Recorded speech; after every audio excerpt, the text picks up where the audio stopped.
the Woodpreneur Podcast, where sawmill owners and lumber entrepreneurs grow their businesses. Every week, real stories from the timber industry. Whether you're starting small or running a big operation, subscribe for real stories and insights from the industry.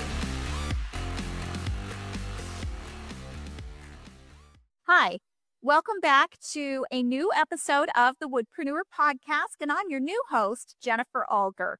And today on the podcast, we're going to be talking about big trees in the Pacific Northwest, restoring them back to their natural habitats. We're going to talk about some of the benefits that are going to go along with restoring those back as far as the habitat, bees, animals, wildfires, how that's going to affect that. And we're going to talk about what happened to them, why they went away to begin with. In addition to that, we're going to talk about how that restoration project is simultaneously going to be working with a people group who've really been decimated by drug addiction and different things that have not gone well in their life. And it's going to be a restorative project for the big trees and for these people as they gain skill sets and really begin to develop purpose in their lives and recapture and regain their lives back with a very specific purpose. And the person who is going to help us talk through this about what they're doing to navigate and facilitate all of this is Rodney Jacobs of Unique Woods out of Oregon. Is that correct? Yes, it is. Oregon. Yeah. So Rodney, tell me a little bit about your project. Well, I'm sorry? I just said a little town out of called Elmira, Oregon. Way out in Illinois. Elmira, Oregon. Yes. So Rodney Jacobs from Elmira, Oregon. Now, Rodney, tell me well, let's start with what happened to the big trees. Where did they go that caused you to need to start restoring them? Well, they wound up getting poisoned years ago. People used property tax incentives to do it. They were encouraged to do it. And the reason being is they were so big and had such large canopies, nobody really understood their value. And they just took up so much space. And the idea is when they're out of there, you can put so many more fir in the same spot. The same thing was done to the myrtle wood, the big oaks, all the big hardwood. The largest ones were targeted first. The largest and healthiest with the biggest canopies and the biggest size. Often too big to go to chip yards. It doesn't make conventional saw logs. It won't fit an optimizer sawmill. So it was seen as just a waste of space. And so they actively poisoned it for decades. And what we're finding now is there's not so many of these giants left. Used to get 25 miles from my house, I could get everything I needed. There were decks of them as football fields. And now it's just a scattering of oversized coming in. And not being replaced, I began to think that we're missing out on some genetic opportunities here. We took the best and decimated it, that had the best genes, that were the biggest and healthiest, strongest, had the best color, the best figure patterns, and destroyed them. And so now I'm trying to put it back. I remember what it looked like when I was a kid, and it's nothing like that now. So my goal is to try and put back some of this. That's great. So what are some of the ways that you're doing that? What have you found that's worked? Have you started it, or is this just a future plan? No, we've started it. I've been trying to talk landowners that do this for 25 years, but the problem is it's a 100-year turnaround, 80 to 100-year turnaround. The hybrid firs, 35, 40 years, they like that. It's less money, but it's quicker. And so a lot of land is owned by people who don't live in the state, by big businesses. They traded like baseball cards. So when I finally ran into Rob Lasky from the Coquille Tribe, he's a timber manager there, and they were considering putting in hardwood fire breaks. And so I suggested we put in hardwood fire breaks that has more value than what they're prepared to pay. They weren't sure if they even had this on their property. So we went down, and I was very fortunate. I found a huge log that was twisted, had a big hole. Third of it was broken off years ago. It was one that they weren't going to truck and haul. They were going to push it over and burn it, as many of the largest are. They're too big to comfortably get on a load. You can't get a full load because of the shapes and oddities. And so I purchased it from them, brought it here, put it up, and it's in 7 different countries. It's violins, it's acoustic guitars, it's electric guitars, it's high-end furniture. And so that's wonderful. And I showed them what we actually did with this box. They decided they were going to go ahead with the cloning process. And We took 50 clones off this log, and John Keller from the 101 Maple Project came down to help with that. And we share the genetics with them, and in exchange, we get 100 planted trees in the next 3 years. Coming back to that site, we'll put them all over that hill where that one came from. And so they've also set aside 1.25 acres as a progeny site and are building a greenhouse. We have 4 myrtle woods to clone and 3 blood maples. So it's on the way. It's starting. That's great. That's great. Okay, so now we know what happened to them. We know that you're working to bring them back. And, you know, we had something similar down here in California, our massive oaks, because the conifers are a lot more valuable and produce a crop a lot more quickly. And so we went through that same period where our, massive oaks, madrones, tan oak, white oak, they were all being eradicated. And, that has since changed, and there's a trend back to let's not do this. Our trees are valuable, whether hardwood or conifer. And we've really started to develop, for the first time ever, markets for California's hardwoods, because that wasn't a thing. And your woods, oh my gosh, some of the woods that you're doing, that you're luthier woods, they're instrument woods, and so they're just stunning. To the thought that we would burn them, that we would eradicate them, kill them, and then let them go to waste is absolutely mind-boggling to me. I think it's about the top 10% wood on the planet. There's stuff that nobody ever it's seen. absolutely stunning. So tell the listeners, what happens when you restore these big trees back to their natural habitat? What happens to the environment around the trees? What happens to wildfires, bees? Tell us all about that. Well, there is about 1,000 animals that live in a mixed forest that do not live among a cultural.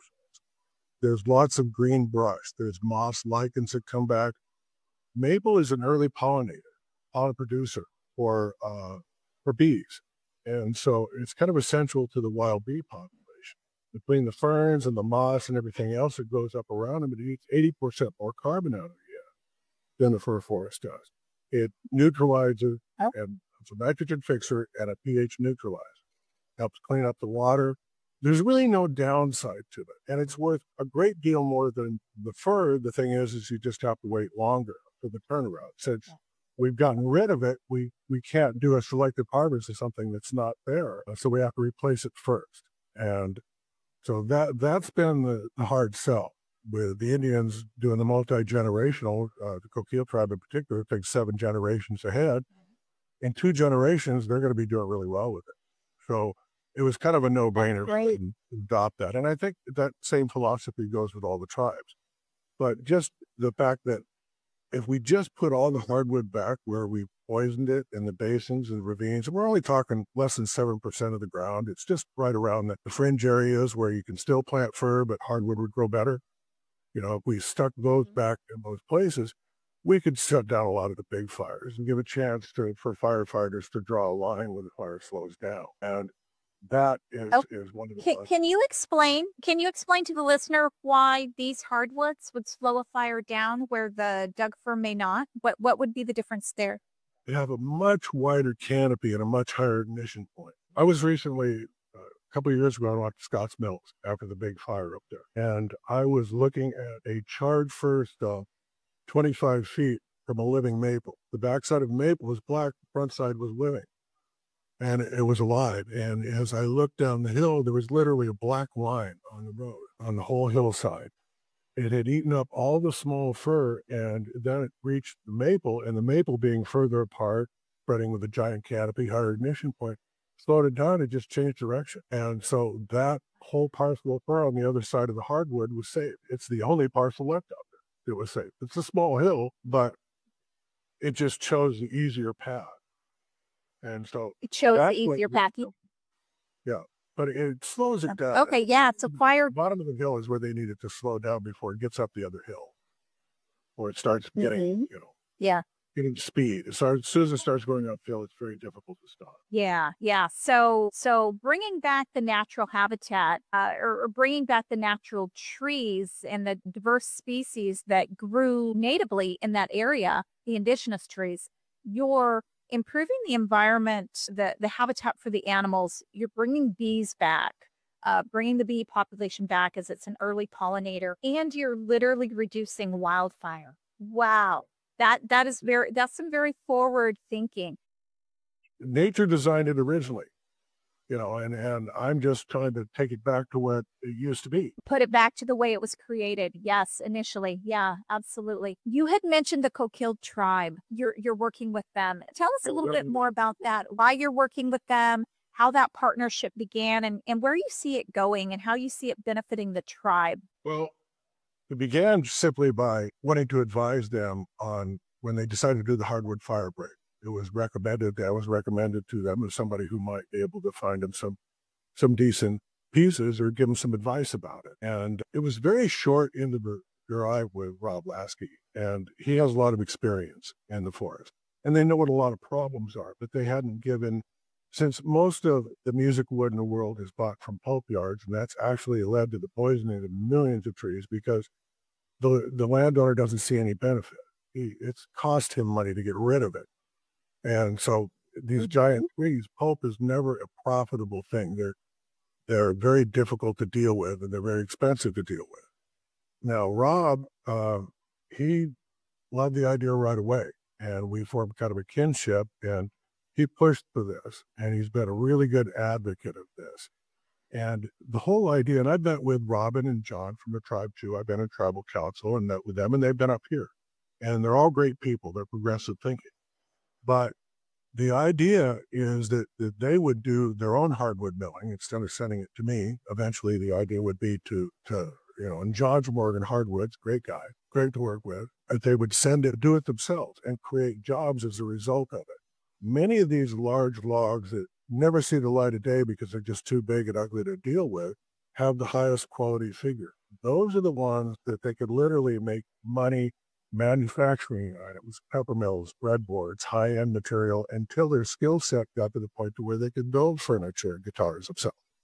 In the meantime, we're outsourcing to the finest makers in the world. I think this gives them an opportunity to get their young connected back to the tribe again and back to the forest, give them a purpose. They can make good quality wages and have a higher quality of life doing things that are very creative. Out and give them appreciation and a kinship, and hopefully create more stewards and guardians to the forest as a result. The people who live on site need to benefit from these forests. It can't be mega mills 1,000 miles away. It can't be some overseas production place. It has to benefit the local community. The lack of opportunities in a lot of these places for tribe members to find jobs, especially skilled labor, makes it difficult. They can fall into drug addiction and have other issues. And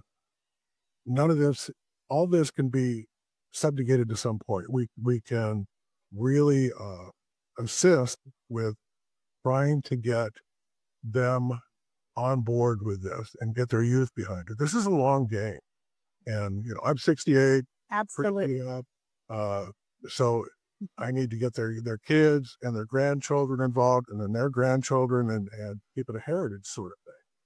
But I think it's money that's just being wasted, because burning something that literally has thousands of dollars of revenue for the tribe as an end-use high-quality product that would be sold anywhere in the world, between the story and the quality of the wood, it really is an easy thing to do. We're actually featuring several tribal brands at the NAMM show next year. Orion Guitars is building acoustic guitars. Black Art Guitars is building electric guitars. Kathy from Vermont Violins is making the world's first myrtlewood violin.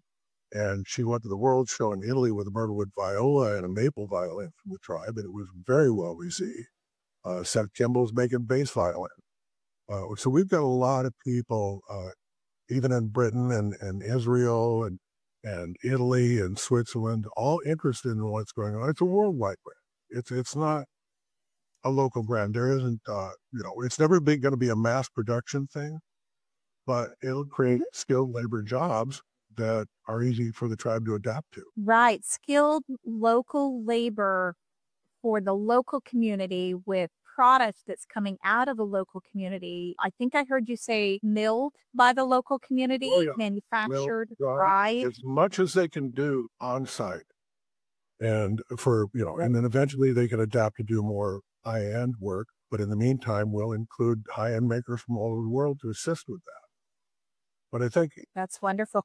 you can fix a forest, Now, but you Rodney, can't keep it safe without somebody guarding it.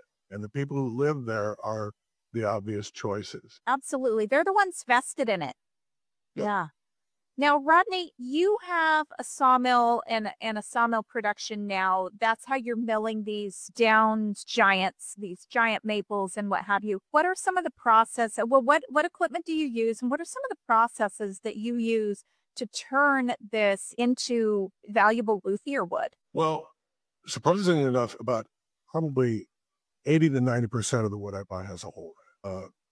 The last few years, I exclusively buy dying wood. There's not enough of this stuff where I can justify taking a perfectly healthy tree, regardless of how much figure it is, away from an environment where it's the only one there and it needs to be there. And there's plenty of work for me with just the dying wood. They get very large. I'd say that 60, 70% got a really nice electric sawmill sitting out here, and 60 to 70% of the wood never sees the mill. It can be a 40-foot log, but I cannot make a 6-foot straight out of it, or even a 4-foot straight. A lot of it winds up getting blocked up with a chainsaw, much like you carve a gemstone. You take the little flutes and the little angles, and then each block is set up on the bandsaw. And I've got a series of 1/8-inch wedges to reshape the face if I don't like it. It has to be perfect. You have to have the perfect facets. And then you can sell it anywhere in the world. But it has to be right. So there's a lot of labor involved. There's much more labor. There's a much higher ripple effect economically in hardwood than there is in fir. And it's, for me here, it may take a couple of days to do a big log. And people say that's crazy, but at the same time, it's worth a great deal more than a couple of truckloads of fir. So it's a no-brainer for me, and I'd rather do it. I'd get bored cutting boards. But Yeah. yeah, it's at my age, I want to just do the stuff that I like the best. And there's plenty of it around. It's very labor intensive. But then for me. Yeah. And you got to get the right face. Yeah. And I run vacuum kilns, and we pull a lot of vacuum. And they're old wood misers that have been, VK2000s have been retrofitted. And so I get my boiling point down to about 75 degrees, and most of my wood drying is done 105. I top it off at 125, and I don't rupture any of the red heart or any of the spall. Everything keeps integrity. You don't collapse the grain. So violin makers and acoustic guitar makers like that. It's not heated up and then steamed, which pretty much destroys the acoustic. That's pretty much what we do. We've got sets, guitar sets with acoustic sides and matching, and some high-end furniture wood too. Great. Now, as you get the tribes more, you're restoring the trees and you're teaching them your skill. You're working to get them set up with their own sawmills, with their own kilns, with their own processing. Everything there. That's the idea. The idea is eventually to just make the obsolete. I'm getting really tired anyway, but I want to help them do their own thing. It doesn't. I can't be there to save all these logs. And it takes so much labor involved in a lot of this stuff.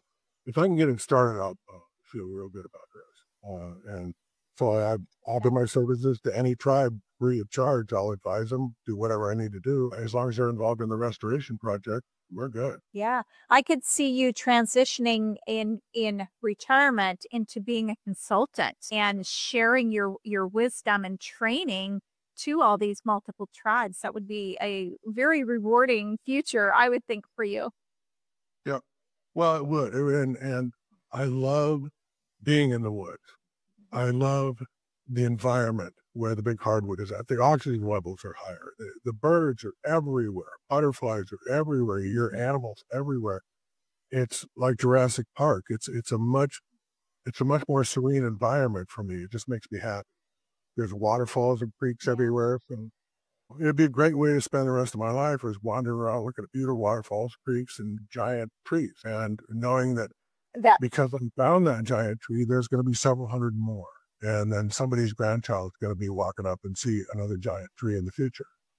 So that's the plan. I would love to do that. Yeah. Leaving what you're building, the work that you're doing now, to think about that, you're leaving a legacy that you physically will never see, but just knowing that it will be here. What an amazing feeling that must be. It makes me feel good. Well, all our ancestors did that. People come over and they plant a orchard together, they would see the fruit from. And somehow we've drifted. We've kind of come to me, myself, and I generation, and we stopped thinking ahead. trees can teach us a lot. The trees in the forest, if one tree is injured or it dies or a stump is cut, they send all the other trees, regardless whether they're fir or hardwood, will send to the mycelium nutrients to the tree to help it. They'll give part of their life force to help another tree.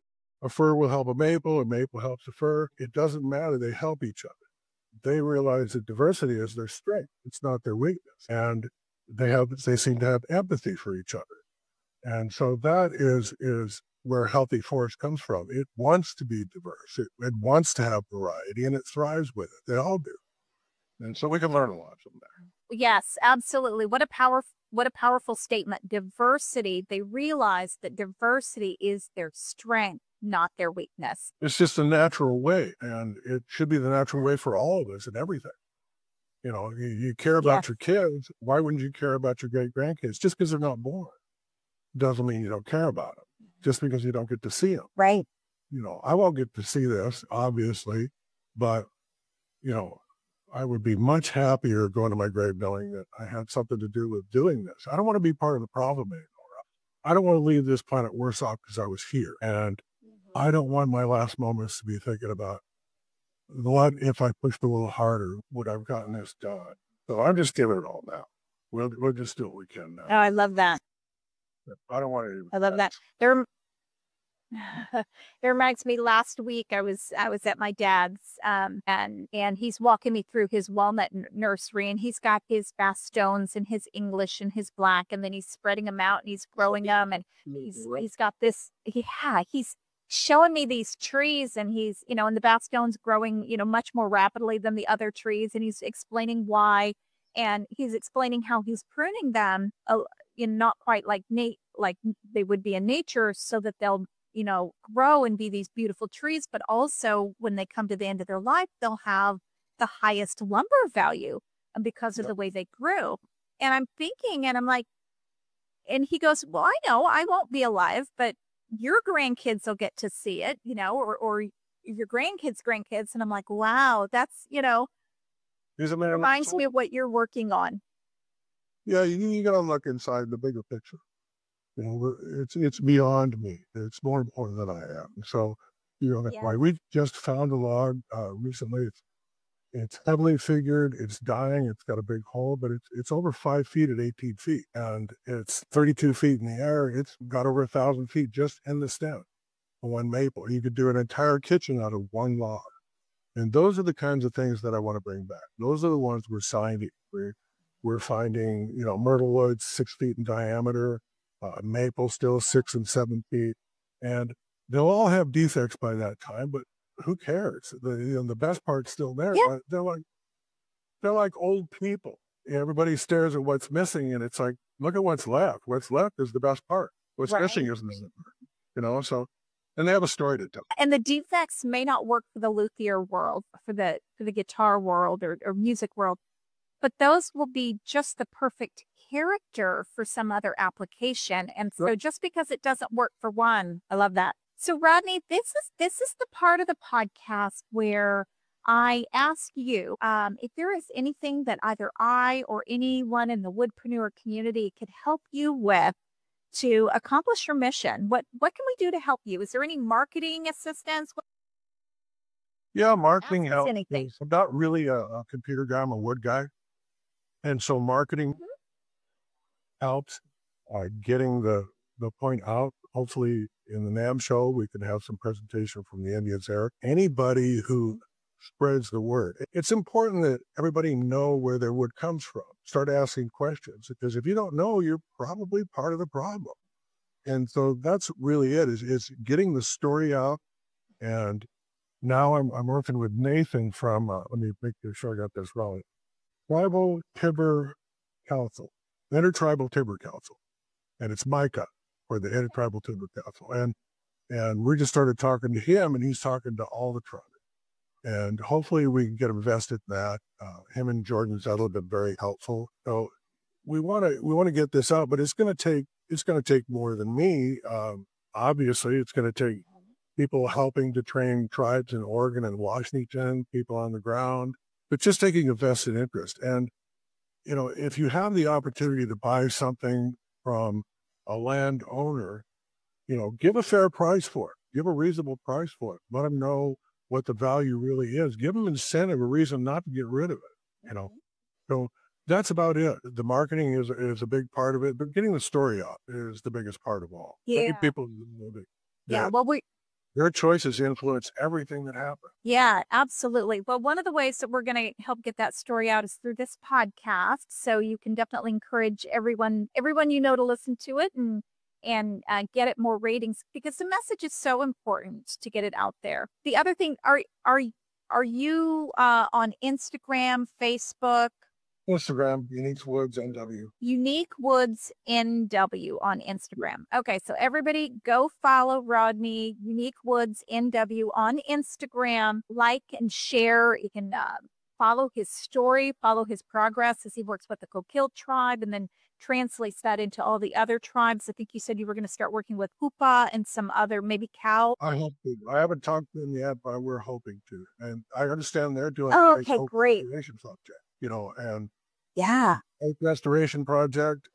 They're restoring oak savannas. They're my kind of people. So I'm looking forward to meeting them. That's anybody wonderful. who's involved in yeah. a more natural forest. And all of the tribes seem to be more involved in a more natural forest and they would be. They live there and they're thinking the future of the land, the future of the ground, the soil conditions, all that. Right. And it's not just a state-run monoculture. Yeah. I sold a sawmill to a tribe here in California earlier this year, and they're working on a restoration and a forestry project too. If you don't mind, I might put you in contact. You guys might be able to communicate a little bit and see if there's some synergies or ways that you could help each other with your overall missions. So anything that I could do to help to put this stuff back. And they all have something special. And sometimes to their eyes, they're busy with a whole bunch of other things going on. They don't really spend the time to look at some of these things and know which ones are actually the most valuable. And oftentimes the one they think is the least valuable is the most valuable. And those are the ones we need to focus on is, big canopies, big healthy trees, but value to where when the tree is ripe and it's done what it needs to do, and now we're working on diminishing returns, then you go ahead and harvest it and perform. Yeah. But at that point, it's peak. Any parting wisdom or message that you really want to get across today before we wrap up? Just don't be afraid to ask questions and find out, where you're spending your money. And the other thing really is just be aware of the world around you. The Pacific Coast rainforest, largest temperate rainforest in the world, largely ignored. We think of rainforests as being like Guatemala and Colombia and places like that. And most of our oxygen comes from this forest. And so we have to pay attention to this first. If we set a good example here, others will copy it. Others will follow. If you get a forest that doesn't burn as readily and it's worth more money, they'll follow it. You can't force other people to do things they don't want to do in other countries, but you can set the bar high, and don't be afraid to set the bar high. It's a long game, and start thinking about. I love it. Longer. I love it. Well, thank you for that. Yeah, set the bar high. We can do more. Following that sourcing, knowing where your wood products are coming from, and that's something I'm a huge advocate of. Where are your wood products coming from? Are we wasting our wonderful natural resources while we're importing something from another country? That doesn't make sense. Let's use what's right here in our local communities. Yeah. So I love it. All right. So go follow Rodney Jacobs. Rodney, thank you so much for being on this episode of the Woodpreneur Podcast today. And everyone, if you haven't subscribed yet, go subscribe to the Woodpreneur Podcast and hear other very interesting stories of woodpreneurs, sawyers, and other people who are passionate about the wood industry. Thank you very much. Have a great week.